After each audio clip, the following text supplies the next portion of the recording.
One of the famous stories about Yaakov Avinu is the story about a very weak time in his life. He was very strong, but he left alone. Last week in the parasha, we see the pasuk say, "Vayivater Yaakov levado vayave ki shimo ad olot hashachar." Yaakov left alone. He was alone before, but it's been 20 years that he was not alone.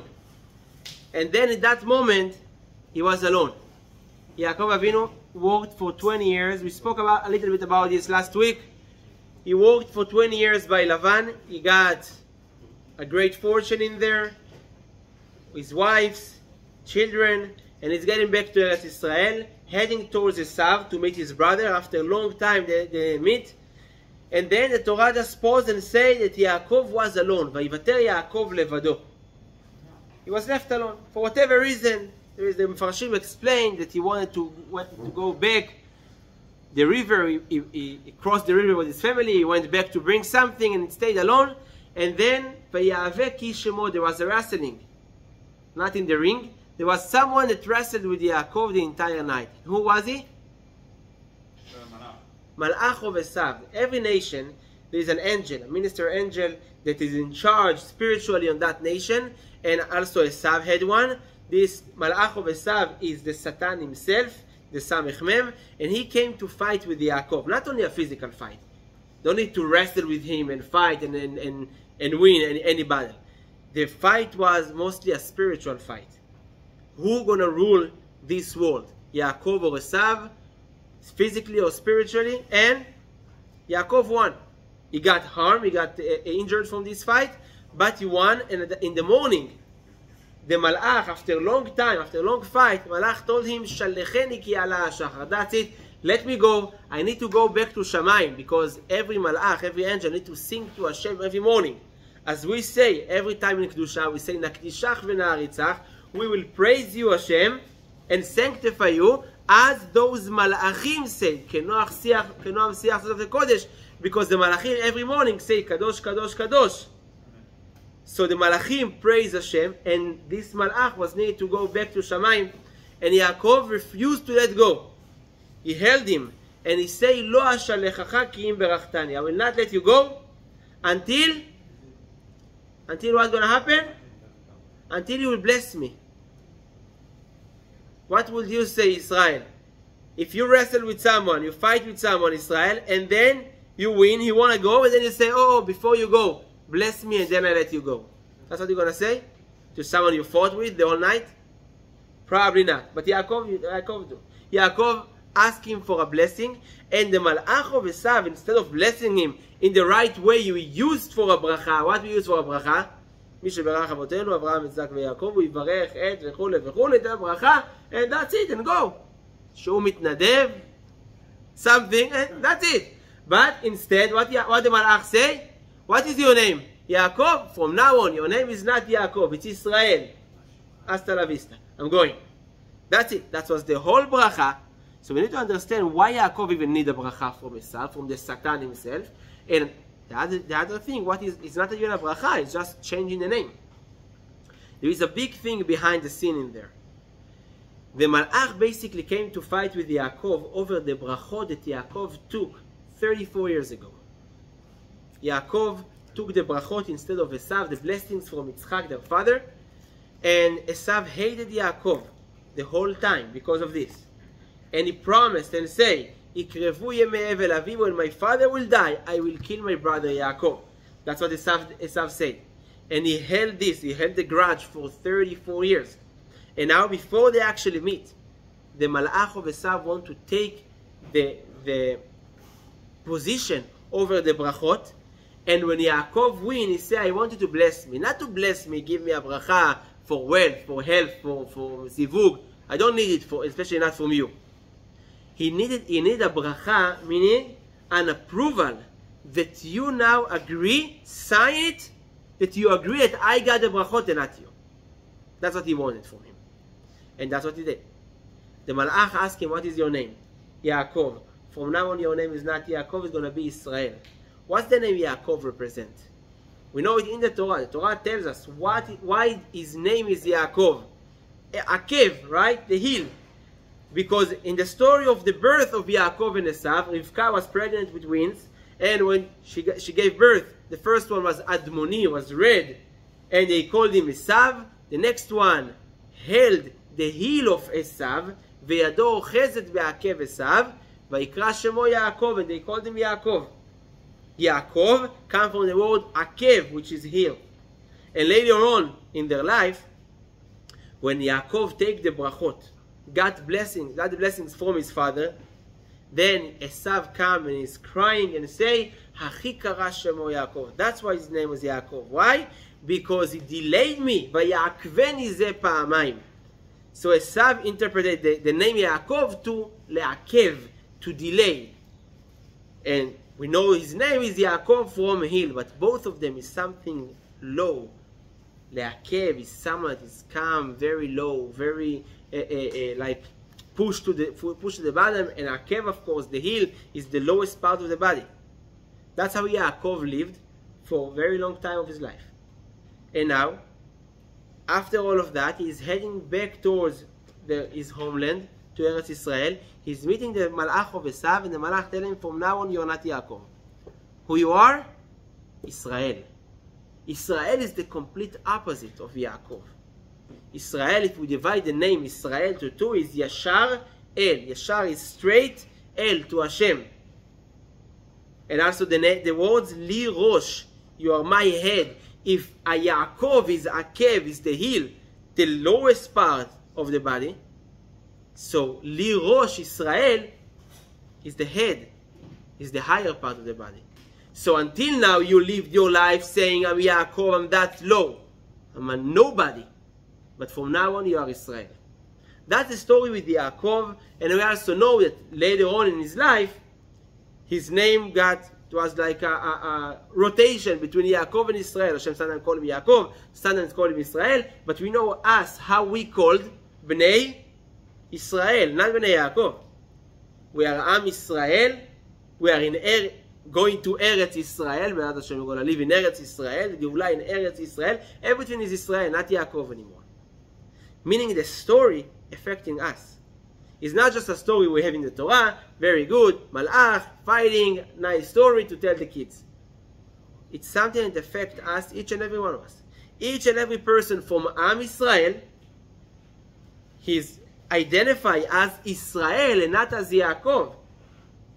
Meaning we have something to learn from that name. That this changing of the name, it was fixing and correction for historical thing that happened, that until now Yaakov, whether if he thought like this or his surrounding thought like this, he is an akev, he is something low in the bottom, pushed to the side. Now the Malach declare and say you are Israel from now on. So every person should look at himself not as only son of Yaakov. So yes, we are children of Yaakov, Avraham, Yitzchak, and Yaakov is the forefathers, but we are Bnei Israel, we are the children of Israel. Meaning, you are not low as you think you are. You are not that person that is a nobody. You are someone. You are Ben Israel. You are children of Am Israel. And that's basically what Hashem tells us in the Torah. כי בצלם אלוהים עשה את האדם. רבי עקיבא saying בפרקי אבות, חביב אדם שנברא בצלם. Every person is beloved. Why? Because you were created in the image of God. בצלם אלוהים עשה את האדם. Meaning, before you even do anything, you are worthy because you are Tzelem Hashem. You came from HaKadosh Baruch Hu. You made in the image of God. Of course, God does not have an image.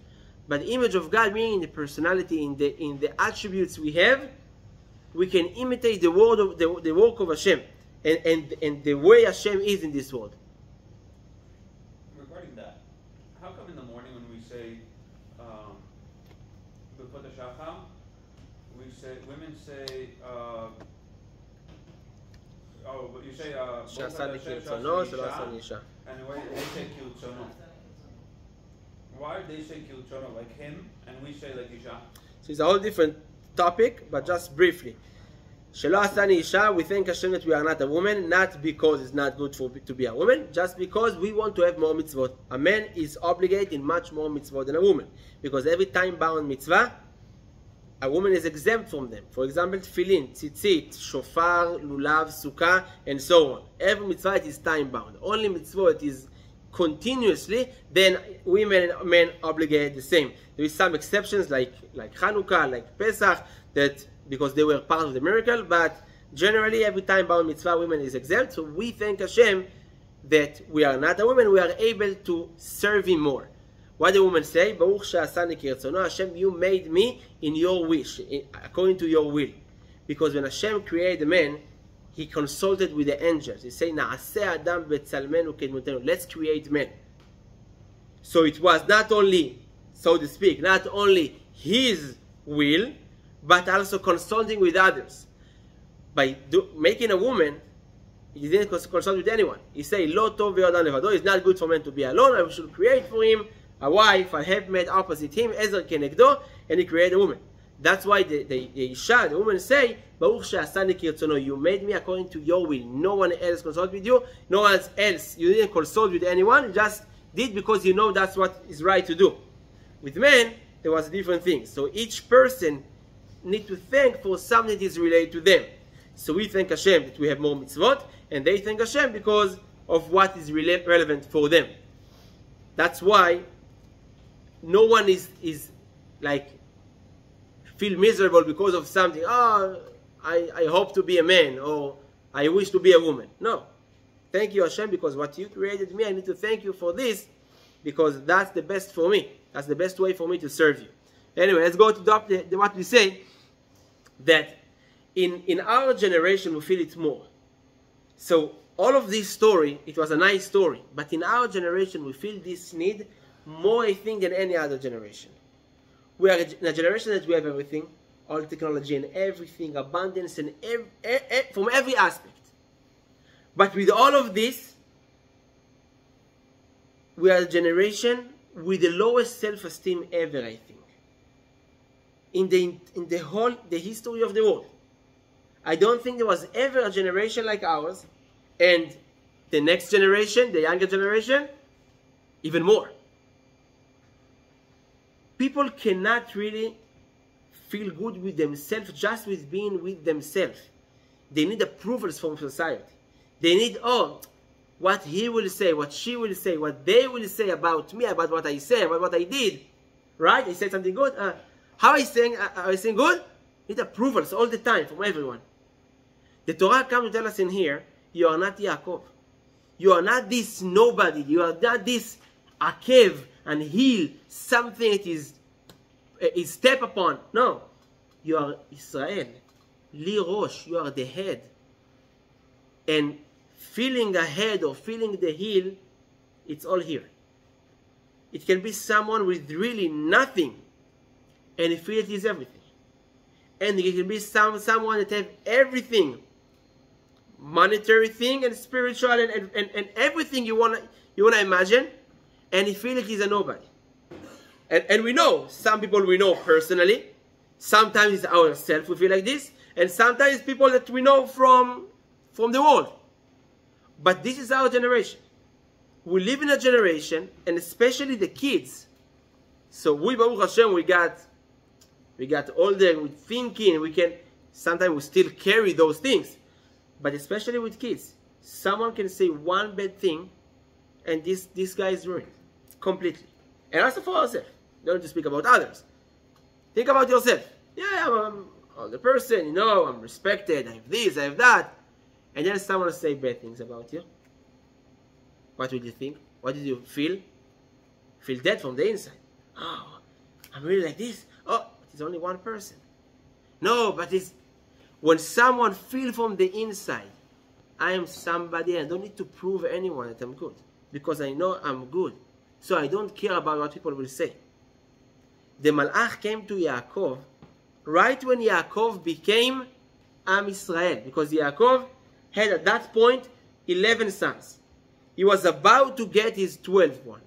His wife Rachel was pregnant with Binyamin. She gave birth later on in the parasha to Binyamin, and she passed away while giving birth. And then he became the father of Bnei Israel, the 12 tribes of Am Israel. So this message came exactly in the right time. And Yaakov demanded this message. He told to the angel of Esav, I will not let you go. I know you need to go. They call you up in Shammai, you need to go to sing the song to Hashem with all the angels, but I will not let you go until you approve this. And then the Malach told him, in our words, you don't need approvals. You are what you are. You are not Yaakov anymore. You are not that kid that lived in the shadow of his brother, of Esav, that wanted to kill him. You are Israel now. You are a father of a great nation, and this will be greater and greater every time, every step of the way. So you need to approve with what you are is the best that you have. And every person in this world, and sometimes we mistakenly think that this is called being humble. No, I'm a nobody, you know. And it's anava, you know, it's very good to be anav. Anava is an amazing attribute to have. You are humble, it's good. And sometimes we mistakenly call this thing being humble, and it's not right. It's not humble. If I tell you, let's say there is someone, if we scale it from 1 to 10, he is a 5. And he say that he is a 0. Is he humble? No, he's a liar. If he's 5 and he say he's 10, he's arrogant? Yeah. No, he's a liar. You are not 10. If he is humble, meaning I'm a 5 and I know I'm a 5, but I know that this 5 is not for me. I'm a 10 and I know I'm a 10, but I know that this 10 is not mine. I not own this 10. I'm not owning these values and talents I have. It's all from Hashem. It was given to me as a toolbox. When someone say I'm a 10, and you should all know that I'm a 10, because my 10 is greater than your 10. Because I'm way better than you. Whether if I have higher IQ, I look better, I have more money than you, and any other thing. This is arrogancy. That I relate everything I hold right now to me, that is my accomplishment, and it's not. It's not. You never chose how you look. Hashem chose. You never chose where to be born. Hashem chose. You never chose how much money you have. Hashem chose. You never chose how much knowledge and IQ you will have, and the capacity of your brain. Hashem chose it. So you cannot take ownership and say, I'm better than others because I have this. No, you have this. Don't ignore it. Saying I don't have it. Let's say someone have a great talent, they have a great voice. Say, no, but nobody, my voice is not good. Then you're just ungrateful, because Hashem gave you a gift. And denying and saying away this gift is being disgrateful to Hashem, and you're a liar, because you have it. If someone have a lot of money and they say, no, I have nothing, huh? So you're a liar. Hashem gave you money because He wants you to use it wisely. Gava, arrogancy, what we all disgusting thing to have, and it's the only thing in the Torah it say To'avat Hashem kol gvaleb. It says that Hashem discussed those things. When someone is ev gava, even in his heart, he never say anything. Just think about this. I have this, meaning I'm better than others. That's gava. Saying I have this, I have those talents, I have those gifts that Hashem gave me, and relate it to Hashem, and the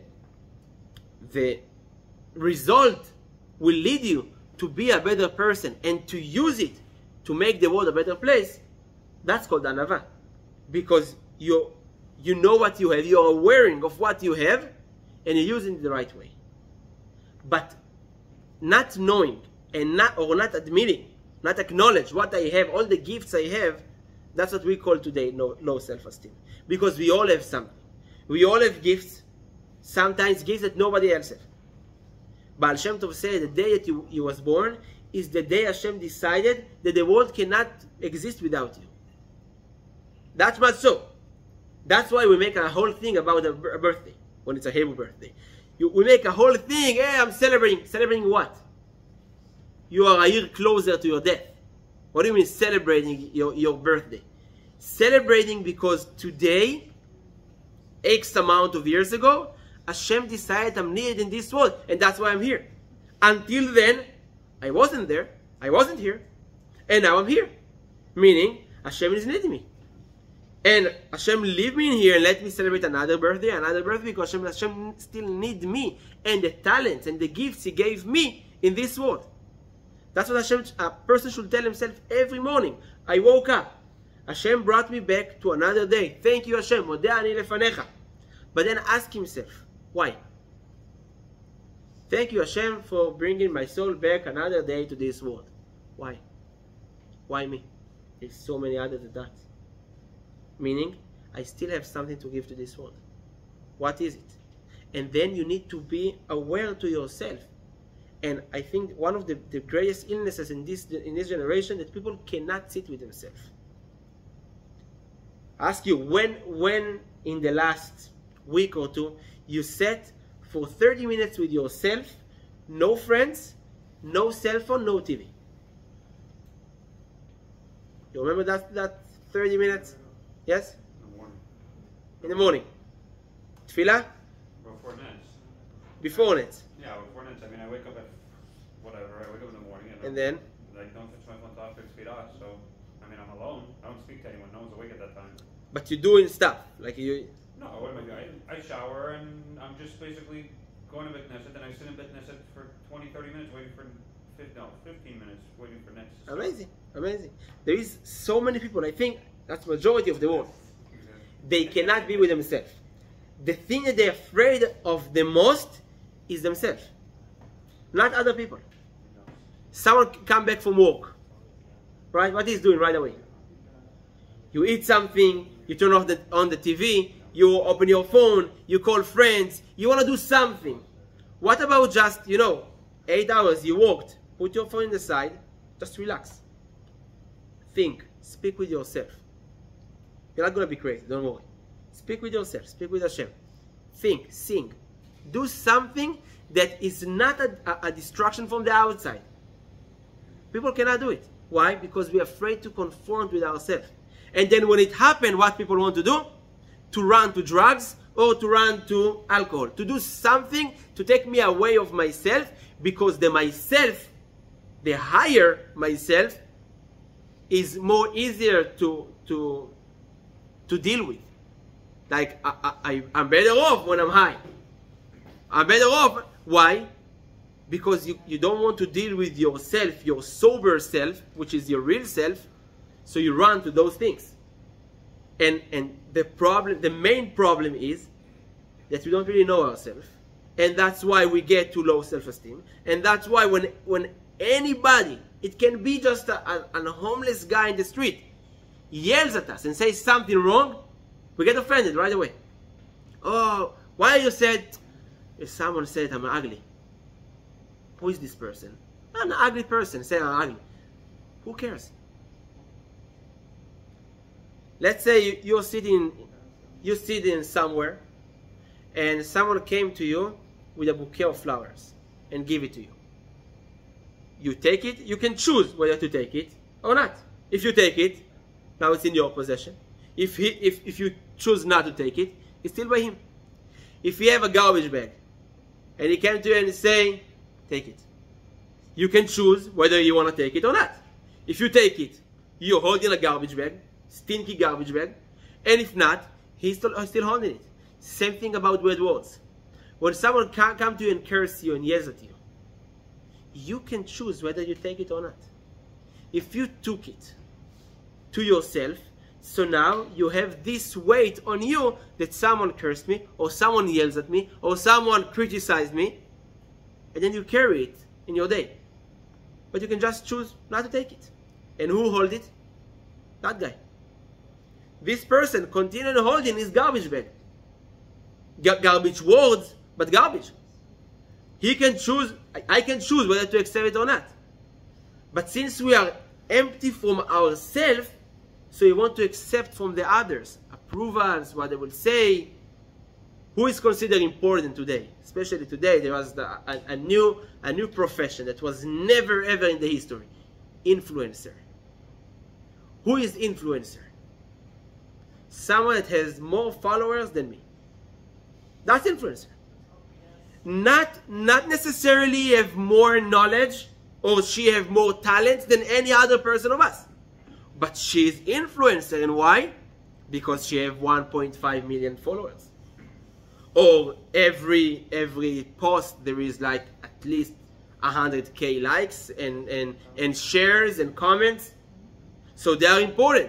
And if I upload a picture and there was only 2 likes, that is, one is my wife and one is my mom, meaning I'm not important, meaning nobody like me, right? That's how people feel. And unfortunately, in this generation, we witnessed so many kids that commit suicide because of this.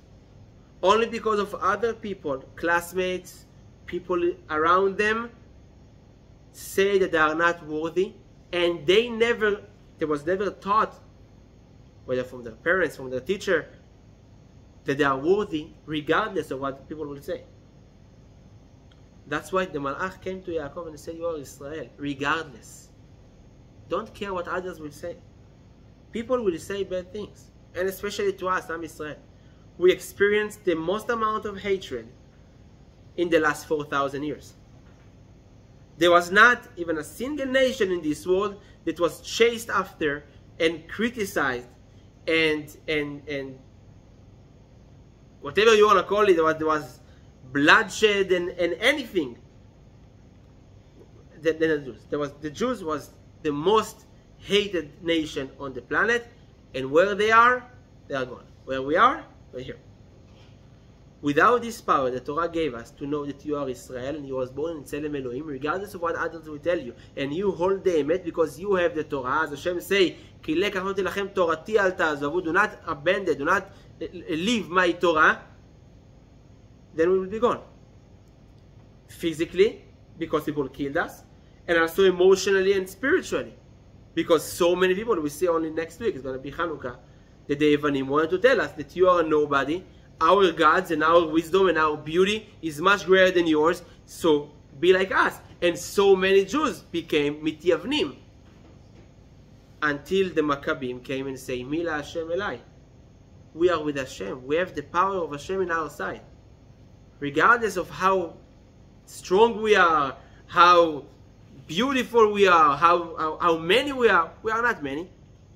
And that's one of the things we thank Hashem in Hanukkah. Reshaim beyad tzadikim, rabim beyad me'atin. There was many in the hands of few. Why? Because there was few that knew that the truth is in their side, regardless of what others will say.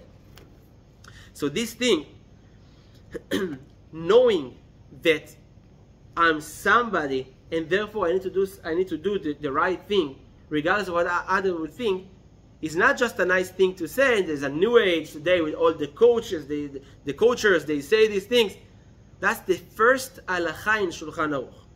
Shulchan Aruch is the basic of the halacha books, the Jewish books that we have. 500 years ago, it was written by Rabbi Yosef Karo, and there was notes by the Ramah, Rabbi Moshe Isherlis. So this thing, every person, every Jewish person, all the halacha we have came through there. Shulchan Aruch bring the Rambam and many others, and all the halachot we have today, whether it's Rav Ovadia and Ashkenazim and Sephardim, came from Shulchan Aruch. The first halacha in Shulchan Aruch, in the first book of Shulchan Aruch, in Orach Chaim, it says like the halacha opens with Itgaber ka'ari aboker la'avodat bero. Every morning when you wake up, you need to wake up as a lion. Don't wake up lazy. Oh, let's check my phone. Okay, in 30 minutes I will wake up. And being lazy and start your day like this, because the way you wake up, that's the way your day will be. So even if you fake it, you have nothing to wake up for because you just got fired from job, and you have wake up as a lion. Start your day in the right way. That's the Shulchan Aruch start. And then the Ramah adds and say, Velo yitbayesh mipnei hamaligim alav ve'avodat Hashem. The first halacha, you should not be embarrassed or ashamed from others that may laugh at you when you do the right thing, when you serve Hashem. Because there will be some people like this. Say, oh, you're a fanatic. Why you go with a kippah the whole day? Oh, you started lighting the candles of Shabbat. No, come on, be like us. you start keeping Shabbat. No, that's the religious, the ultra-Orthodox. You are someone of us, why are you doing this thing? And there is so many people that will abandon those things, even though they know that's the truth, because that's what others say. And my friends, sometimes my colleagues and my family members, that's what they say. So they laugh at me about what I believe in. Oh, come on. You think Hashem really care about what you eat? Come eat with us. It's only a cheeseburger. One time, say a blessing if you want for it. No, I will not. I will not. That's the truth. If I'm doing the right thing, I should never care about what others say. That's the first halakha. You should never be ashamed. Don't be embarrassed what others say when people laugh at you when you do the right thing. Because the Shulchan Aruch is about to open the book of halakha that holds all the halachot, all the Jewish laws of what to do in every moment of some of the way. Whether if it's Shabbat, Kippur, Tefillin, Tefillot, Brachot, Shema Yisrael, and marriage, and Taharat. All those things are in Shulchan Aruch. Now in every step of the way, someone might say, yeah, I know it's the right thing to do, but how can I do it? Because I'm not going to come to work with a tzitzit. People will laugh at me. So I'd rather not do it. I forgot to put on tefillin in the morning, but I don't want to put in the office. People will stare at me, people will laugh, so I'm not going to do it. I'm not going to go now with a tzniut, because people used to me walking with a pants, with a short. So if now I'm going to go with a skirt, I say, no, come on, you became like a fanatic. No, if that's the right thing to do, I will do the right thing. I don't care about what others say. Sometimes we do need to care if it's someone we love and there is a constructive criticism, that sometimes that's the case, but most of the time it's not. Most of the time when someone says bad things, they're not really mean for building you. They try to build themselves by stepping on you in the way to feel better. It's also because they are empty from the inside. So if we laugh at someone, if we make jokes of someone, so, I'm better than that person because he's here and I'm like, here. No, you need to be here because of what you are, because of who you are, regardless of where he is. People tell you, you need to come to the field. But all my friends are also not going. You need to do this. No, but everyone is also like, because everyone is like this, it's not say that you need to do it as well. We are the minority of the world. Jewish people is 0.2% of the world. If we will go by the opinions of the majority, we will never be here. None of us. There's like more than 1 billion Muslims and 1 billion of Christians, and in the Far East there is so many that still worship idols. So we not follow the majority because that's the popular opinion. We follow the truth because that's what Hashem say, and we need to be full with the truth. Therefore, we don't need to feed ourselves with other things. And this thing is so important, not only for us, but to give also to others. We all know people that struggle with this. It's either they have anxiety and depression, and it's caused by someone say something long time ago, and leave it, abandon this. It sounds easy. I know it's harder to do, but the first step is knowing I am somebody, and I have gifts Hashem gave me. What they are, I don't know. I need to check. Therefore, I need to be with myself. I need to do it what they do. I need to think with myself and speak with myself, and speak with Hashem to know what I'm good at. What I'm not good at. It's also good to know. No one needs to be good in everything. No, they say I'm a bad painter, so I'm not good. It's not good. Why not?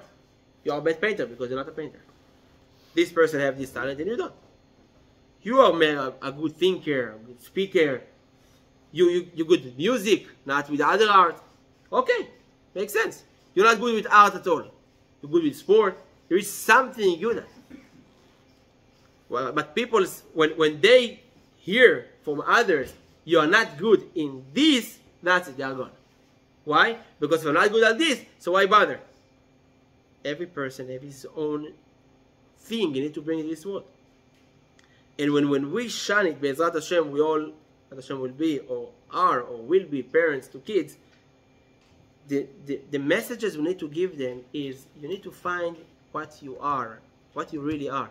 And that's why the Pasuk says, Shlomo HaMelech say, Chanoch lana'ar al pi darko. You need to educate a kid according to his way, to his path, or her path. And why? Because not everyone is different. Maybe this way is good for that kid and not for the other. Because they have better certain things that they are good at and they are not, and vice versa. So you need to try to adjust it to every person, and by this that you teach them that when you know your strength, you know what you're good at, no one can put you down. You are Israel, that's it. You are not Yaakov. You are not someone that people press on. You are Israel, and therefore you need to be not full with yourself, because that can be also destructive. You not care about anyone because I have only myself. Is a fine line between arrogancy and self-esteem. Self-esteem is important, is the first step we need to do in order to fulfill the Torah. Arrogancy is destructive. It can destroy our life, our marriage, destroy everything. People can lose their life because of arrogancy, because of their ego. But self-esteem is needed. We have the foundation of the Torah. Rabbi Akiva says, "Ve'ahavta le'racha kamocha," זה כלל גדול בתורה. You need to love your fellow Jew as you love yourself. What is the first step before "Ve'ahavta le'racha kamocha"? What? Love yourself. If I need to love the other as I love myself, meaning I need to love myself first. How am I going to love someone else if I'm not loving myself? That's the first thing. So you need to love yourself, and being content with yourself and knowing what I am is good. And of course I need to work on myself and improve myself every day. As long as we are here in this world, we need to improve ourselves. But knowing what I have right now, that's what I have, and I'm happy with it. I'm happy with myself. I'm happy with my talents. I will improve them. Tomorrow I'm going to be better than today. But right now I know who I am. No one can put me down. And then you are able to love others. And then it will lead you to another ve'ahavta we have. Ve'ahavta et Adonai Elohecha. So we have two ve'ahavtas in the Torah. One, you need to love the others. And the other one, you need to love Hashem. But before those two, you need to love yourself. Ve'ahavta le'reacha kamocha. The kamocha should come before. And then le'reacha. And then the other. And that's the unity between Am Yisrael will lead all of us. So the number one thing we need to know is that our worth, our value, is not determined by what others will say. It sounds very logical, but in our life we not really live that way.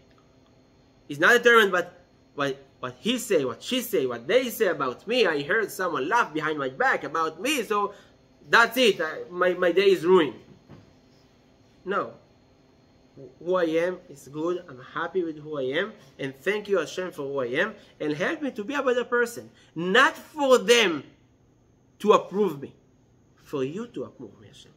Because that's what you should care about. You should care about how I'm with you, Hashem. And that's why we're going to end by this. The Torah, every morning in the Tefillah, we open with the Mishnah, you need to be bold as a leopard. Why? What boldness will give you?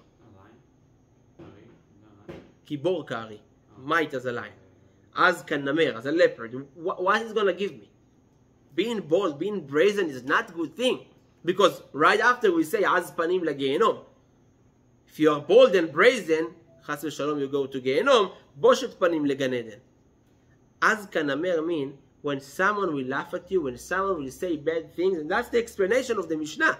When someone will say bad things about your way and your path, and will try to put you down, be bold as a leopard, because when a leopard wants to do something, he will do it, regardless of what the surrounding is.